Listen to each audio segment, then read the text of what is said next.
Hello everyone and welcome to another episode of Legal Stories with NLTI. Today in this video we are going to know about one such man who has changed the way the entire environmental law jurisprudence looks like. Someone who has single-handedly contributed to the environmental law of the country so much that all the legal principles established through him are still relevant. All those rules, those doctrines, all those laws are still applicable in the modern environmental law that is used in India. So who is this man? We are going to understand about the very famous MC Mehta and the environmental law initiatives that he has taken through public interest litigation. So without any further delay, let us quickly get started. First things first, who exactly was MC Mehta? MC Mehta was a lawyer whose name was Mahesh Chandra Mehta, someone who was extremely interested in the environmental law and the environmental jurisprudence, and through several public interest litigations has actually changed the way the entire environmental law looks like. So he filed his first ever PIL in the year 1984. And after that, for more than 4 decades, he has filed several public interest litigation in the Supreme Court for environmental rights. He was one such lawyer who has never represented any private entity, any corporation, but all the litigation that he has done around the environmental law was purely on public interest. He was someone who has also received the Goldman Environmental Prize in the year 1996, which is the world's largest prize for grassroots environmentalists. Now let us understand all that MC Mehta has actually done for the country and the environmental law. Before understanding that, what is extremely important for us to understand is how the environmental law in India looked like in early 1980s. So, there were several issues that the country was facing pertaining to the environment. There was the Ganga pollution issue that was there. There was the Yamuna pollution issue that was there. Taj Mahal was visibly becoming yellow. The air pollution in Delhi was increasing significantly. The Kanpur tanneries were discharging a lot of toxic chemicals in the river, leading to a lot of river pollution. There were stone crushers that were operating unchecked, and even when we had a lot of laws to protect the environment, the implementation at the ground level was extremely poor. So now let us understand how it all started. This was after the infamous Bhopal gas leak tragedy of 1984, where the Union Carbide gas leak had killed thousands of people in Bhopal.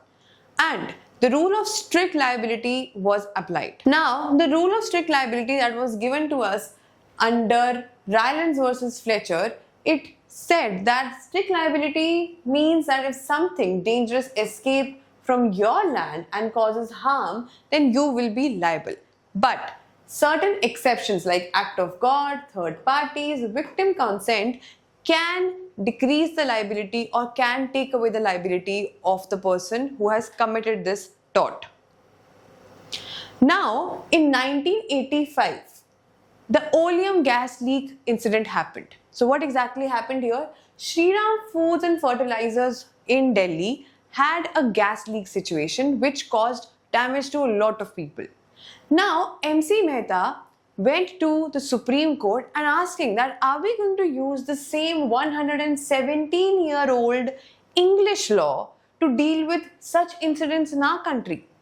As a result to this case, India created something called a rule of absolute liability, which said that if something dangerous escapes from your land and causes harm to anyone, then you will be liable for the same. But no exceptions like act of God, parties consent or any other exception can save you from the liability.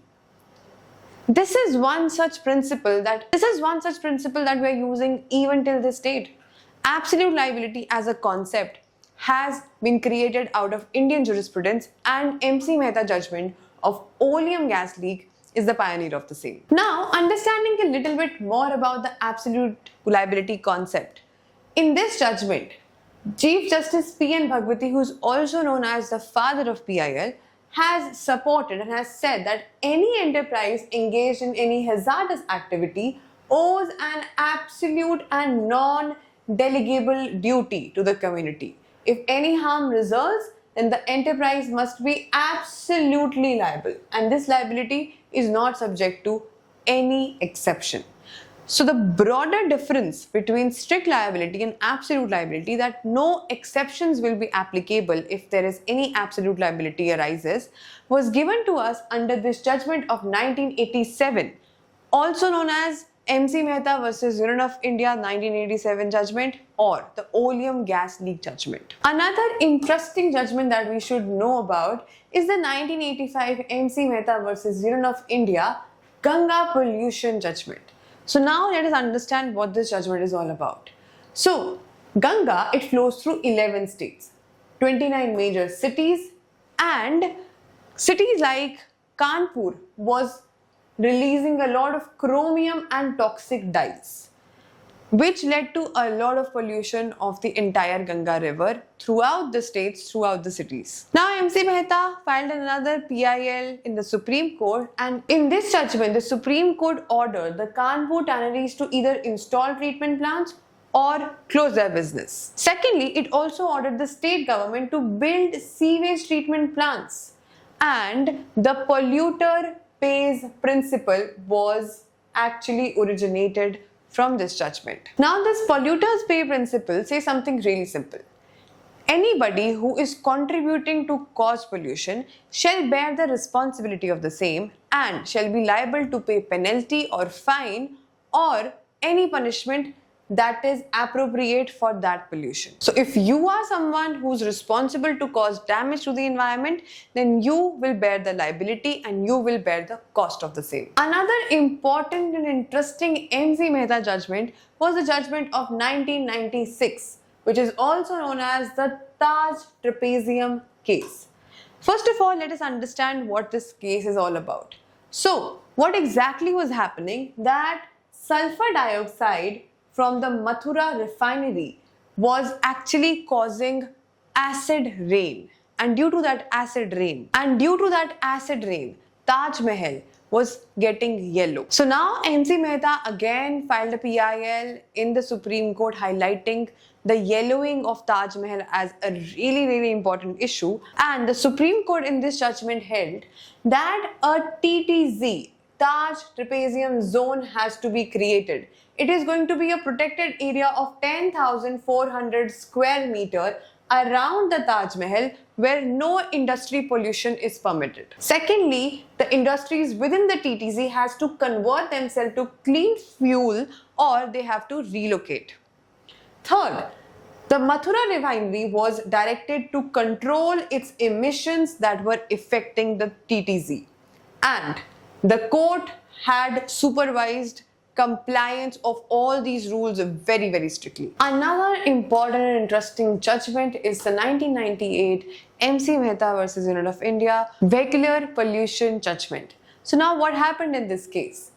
Delhi's air quality in 1998 was ranked among the world's most polluted, and Delhi was out of world's most polluted cities. Now, at the bottom of this issue was more than 10,000 diesel buses, hundreds of thousands of two-stroke diesel auto rickshaws, no meaningful emission standard, and due to all of this, there were several respiratory problems that the Delhiites were facing. Now, this issue was again brought to the Supreme Court by MC Mehta, and in this judgment, the Supreme Court held that the government has to implement CNG for all the transport that is used for public purposes.